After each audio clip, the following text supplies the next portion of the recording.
Foundation students, today we are learning to find 2D shapes in our world. So that's just all the things around us looking for 2D shapes. And at the end of the session, we'll be able to name some of the shapes. So you should have already watched the video, and if you haven't, stop now and go watch it and then come back.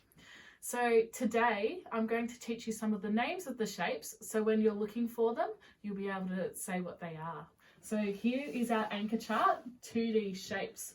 2D just means flat, so like a piece of paper, flat, and then the shapes. So I've done the first one for us, circle, and we're going to name all the rest. So the next one is a square.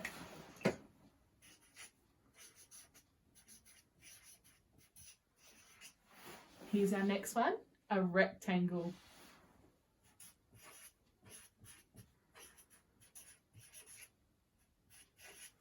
You might be able to guess what the shape is before I write it or say it. The next one, triangle.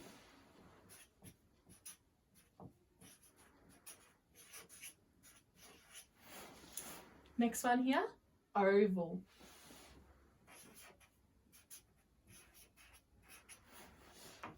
Now this one looks like a diamond, but it's actually called a rhombus.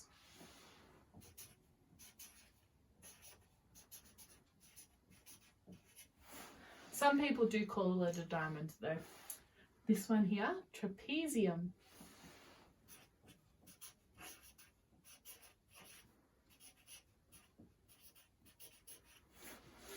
This one here, pentagon.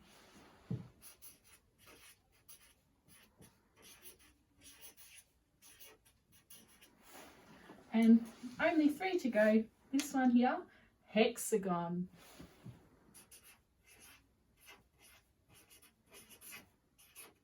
This purple one here, heptagon.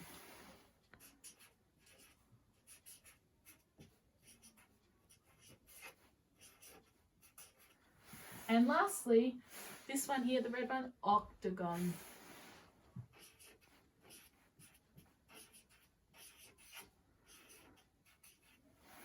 Okay, so today we're really going to be focusing on looking for the first 4, so the circle, the square, rectangle and triangle. Okay, and you can challenge yourself with the others, but we're really going to focus on these ones. So we'll be using our anchor chart throughout the whole week. So now we're going to do our tasks. So we need our booklet, and we're going to flip to this page where it says I can find. So we are going to cut this out, and it makes a little book. So I've made one already, so I'll show you. I've cut it out, I folded it, and then I folded it again, and it makes a little booklet. So I can find a rectangle, and then you can draw a rectangle that you find somewhere, maybe in your room or outside. Next one, I can find a circle, and you'll be able to have a look, find a circle and then draw it. And then the last one here is I can find a square, and again you find a square and you draw it. And then you could also do this one, or you might like to pick, you might like to do just this one or just this one. And this is the same thing, but you've got a few more options. So you can draw a circle, you can find a circle and draw it, you can find a rectangle that's a long ways, you can find a square, you might find a rectangle on its side, or a square that's on its side to make it looks like a diamond, but it's still a square even though it's on its side. Or you might find a triangle and draw it. It does say classroom up here, but you can just use your room or outside in your yard. You might even have a little wander on your street. Have your best go.